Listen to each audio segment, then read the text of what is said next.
Fasting is hungering for God. And it sounds so simple.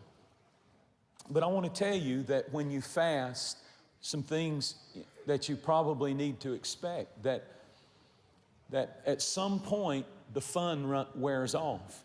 At some point it becomes a grind. At some point you begin to hear the voice, what's the use? This is stupid. When you want to quit the most, that is the time that the fast is being most effective. Not only is God taking notice of you, but Satan is taking notice of you when you're fasting. There is in your body something called ghrelin, Ghrelin. Ghrelin, in the simplest way that I can say it, is what makes your stomach growl. Have you ever been sitting? Maybe it's about to happen now already. And this growl comes up and it's embarrassing. It's an embarrassing noise that comes from the middle of your body and you have absolutely no control over it. Well, ghrelin is this, it's this hormone. It's called the hunger hormone that causes your stomach to growl, and it's also what triggers the feeling of hunger in your body. Nobody has to go around and try to remember to be hungry, because you have ghrelin, and ghrelin assaults you about once every 2 or 3 hours. And it grumbles and it makes you know that you need to eat. It's that growling noise in your body that will only stop embarrassing you if you feed it a Twinkie, if you feed it a cookie, if you give it a cheeseburger. It'll calm down. And get used to that, because you're going to hear it a lot over the next few days.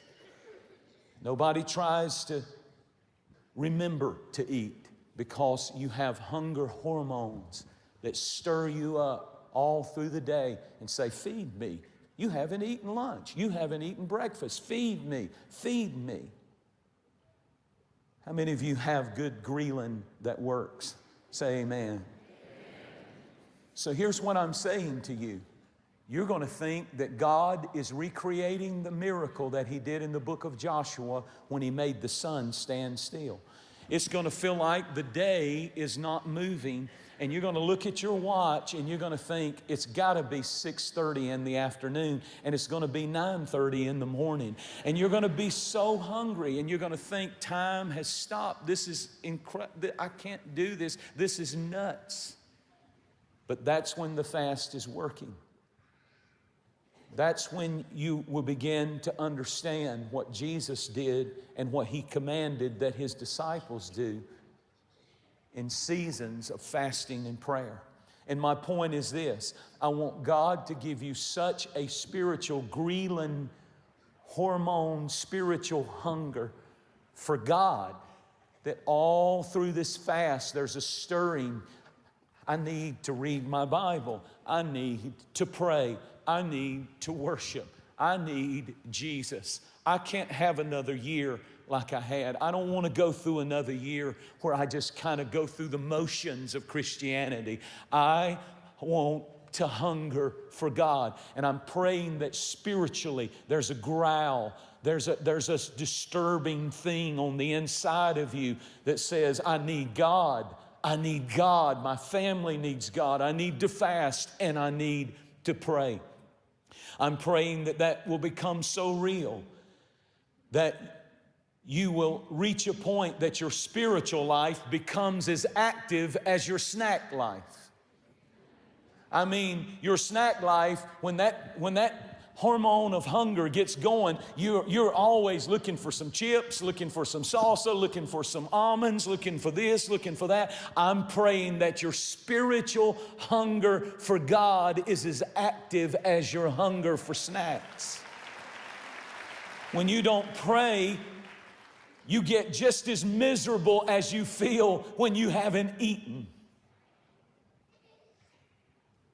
And it begins to grip you at some point. This fun thing, this thing, if you start out with the motive, when I need to lose a few little pounds, and so I'm going to go, I promise you that's going to wear off real quick, and your mind will tell you there's a whole lot of easier ways to lose weight than this. But when it does, that's when all of the distractions are being cleared away, and Jesus is becoming real if you'll let Him in your life in a powerful new way. And that annoying, gnawing hunger that we get when we don't eat physical food, I'm telling you that now you're going to have that same gnawing in the spiritual dimension for spiritual food. And I pray that somebody says, I want a spiritual hunger to grip me. I want to ask you a question. Are you hungry after God? I'm not willing to sit here and just go through the motions because I'm hungry. And fasting is hungering for God. All along in our journey, we need to show God that we hunger for Him. Nothing else can satisfy. In the book of 2 Kings 7, there's the story. And the Bible said that the city was completely surrounded and Israel had been cut off and all the inhabitants were under siege. It was such a crisis that they had run out of food. The rations were gone and they were in a dire condition. They became so desperate because they didn't have anything to eat. They became so hungry that the Bible said things that would have been unacceptable for consumption, now they're fighting over. They're so hungry that they're fighting over things that normally they would never even consume and eat. For example, the Bible said the people in this city became so hungry that for 80 pieces of silver, you could buy a donkey's head, and they would peel the skin off of the donkey's head and cook it, and that was how desperate they were to have anything to eat. And if that wasn't bad enough, the Bible gave another example, and it said the people were so hungry that for 5 pieces of silver, you could buy a cup of dove's dung, dove's waste. You see, when you're hungry, if you don't consume the right things to feel that hunger, then you will begin to feed on things you never said you would consume. I believe with all of my heart, if you don't direct your spiritual hunger in seasons to feed and hunger after spiritual things, that those hungers, that if you don't direct them toward God and the Word and worship and a greater relationship with Jesus, then those hungers will direct you to the wrong things. And you'll begin to feed on things on the internet, and you'll begin to feed on things that are carnal, that begin to leave your soul lean and empty, and you're drying up, and spiritually it's been so long since you had a touch of Jesus because you're feeding only the carnal things, and it's really a God hunger that's crying out, come back to me, come and seek me in fasting and in prayer, and draw near to me and I'll draw near to you. But we don't take time to ever feed our hunger for God. And when we try to substitute junk food, donkey's heads and dove's dung, I believe that if you do not address that spiritual hunger for more of God, you will start filling it with more and more. And we try so desperately to feel what only God can feel. And it's another thing, another trip, another entertainment, another distraction, another, let's go to the game, let's go to the lake, let's go to the beach, let's go to the mountains, let's try this, let me get that house, let me get that car, let me try this new project. And we keep trying to feel the God hunger, but there is a gnawing and a grumbling inside that says nothing can meet the need of God in your life but seeking Him. And when He comes, when you seek Him first, then all of these things are added unto you. The lepers the Bible said that there were lepers outside of that city. In other words, they were outcasts. It's bad to be inside the city, literally, where people are buying and eating donkeys' heads and doves' dung. And these guys were even more desperate because they were lepers, and that disease would cause literal parts of your body to fall off. And spiritually speaking, their life was falling to pieces. They were outcasts. They were told, you're not even important enough to be on the inside of the rest of us. But they were hungry. So hungry that they said, they asked this question, why sit here until we die? See, the only thing that will move you out of your comfort zone, out of complacency, into the things that only God can do for you, this is what the Lord told me to tell you. He said, the only thing that will get you there is hunger. The only thing that lifted them out of their self-pity was hunger. The only thing that lifted them out of their excuses, we might as well, nobody else is doing anything, we're all dying, so we'll die here together. The only thing that pushed them was hunger. The only thing that caused them to begin to move toward their destiny and a brighter day was hunger. And hunger will drive you and push you. And fasting is hungering for God. The Bible said that there were 4 of them, and I think probably one of them was sitting there and he had tacos on his mind. One was sitting there and he had fried chicken on his mind. One was sitting there and he had Krispy Kreme donuts on his mind. But one stood up and said, I can't sit here. I can't have another year like I had. We're dying. We're dying. Why sit here until we die? He says, if we enter the city, He'll keep us alive and we'll live, but if they kill us, we'll die. Now listen to this thinking. Listen to this. Now therefore come, let us surrender to the army of the Syrians. If they keep us alive, this guy was a college graduate, I'm sure, we shall live. If they kill us, we shall die. That's brilliant, isn't it? But why sit here until we die? That hunger began to drive them. He began to hunger, and he said, there's got to be more. And it was the hunger that began to move him toward the direction of the plan and the purpose and the miracle that God had for him. And I believe with all of my heart that there are things that God will do for people when they hunger for Him. When they fast and they pray, fasting is hungering for God. And when you begin to hunger for God, suddenly you move up out of the challenges and the comfort zone, and you move up out of self-pity and up out of depression and hopelessness, and the hunger begin to move, and they begin to take steps, 4 of them, toward the enemy's camp. Things even got more desperate inside the walls of that city, so much so that the Bible gives one more astonishing description. They became so hungry that the Bible said they began to boil and eat their own babies, their own flesh and blood, and make bargains and say, we eat your child today, we eat my child tomorrow. See, we don't understand hunger. We don't understand hunger. I'm talking about people who were so desperate that with hunger.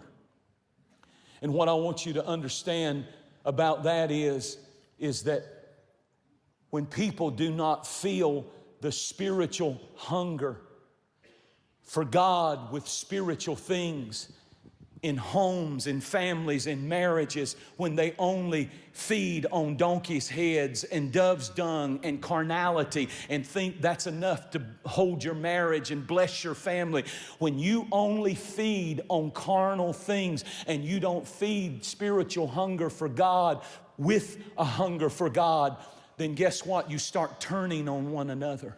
You start devouring one another. You start attacking one another. And the enemy comes and divides families and divides homes. And it's really a sign of a growl for somebody who needs to begin to consume spiritual appetite and get a hunger for God that changes our attitude, that opens our eyes to the bigger things, not just devouring one another.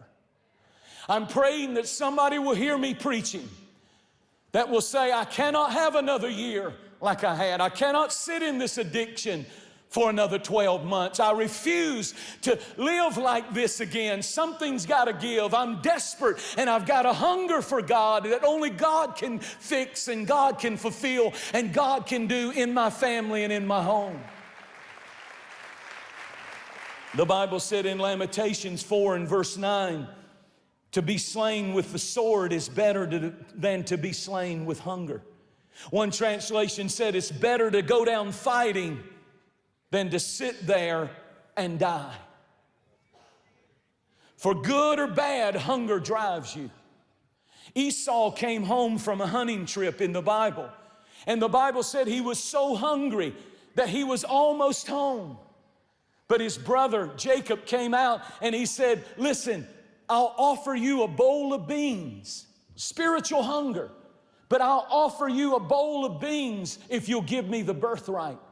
And in a moment of weakness, because he did not feed the hunger for God, he tried to put carnal things in for the hunger of God. And that's why fasting is so important. That's why it's not for people all around you, but it's not for you. This is for you, sir. This is for you, dad. This is for you, business person. This is for you, college student. This is for you.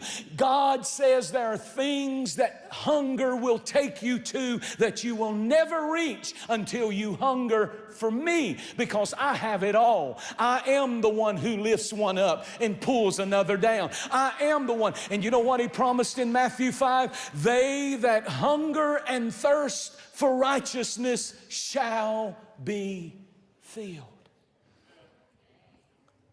The Bible said that Esau lost his birthright because he fed that real hunger with donkey's head, so to speak, and dove's dung instead of a hunger for God. I close with this. What got the prodigal son out of the pig pen? What made him come back home to the Father? What was it? It wasn't the smell of the stench. It wasn't the disappointment of the friends who abandoned him after he had spent all of his money. It wasn't the filth that he was living in. None of those things got him on the path back to the Father's house. It was one thing that brought him back to the Father. In Luke 15 and verse 17, he asked a question. How many of my Father's servants have bread enough to spare? Listen. And I perish with hunger. The thing that drove the prodigal son up and out of the pig pen and the filth, back to the beauty and the love and the grace of the Father's house, he said it himself, I am hungry. It's hunger that will cause prodigal sons and daughters. When somebody is fasting for them, hunger will wake them up in the pig pen. Hunger will wake them up in their addictions. Hunger will wake up the backslider. And if they won't fast for themselves, when we begin to fast, when we begin to pray for our families, for our sons, for our daughters, when we do that, God says, I will use hunger as the force that drives and pushes them onto the path back to the Father's house. When nothing else works, pleading and trouble with the law and all kinds of things and all kinds of ramifications of that life. When nothing else works, Jesus put it like this in Mark chapter 9. This kind cometh not out, but by fasting and prayer. There are some of our family members, our friends, our associates, people that you work with, people that you do life with, and they're lost and they're on their way to hell. And the only thing that's going to get them out of the muck and the mire and on the path back to the Father's house is hunger. And fasting is hungering for God. And when a church with thousands and thousands of people here and by internet and at all of our campuses comes together, and my stomach's growling at 1 a.m., but your stomach is growling at 2 a.m., and somebody else has a growl going on, and it's like a total irritant to the devil and demons. And they say, the scripture said, this kind of spirit will only loose and release its grip on people when people are fasting and praying.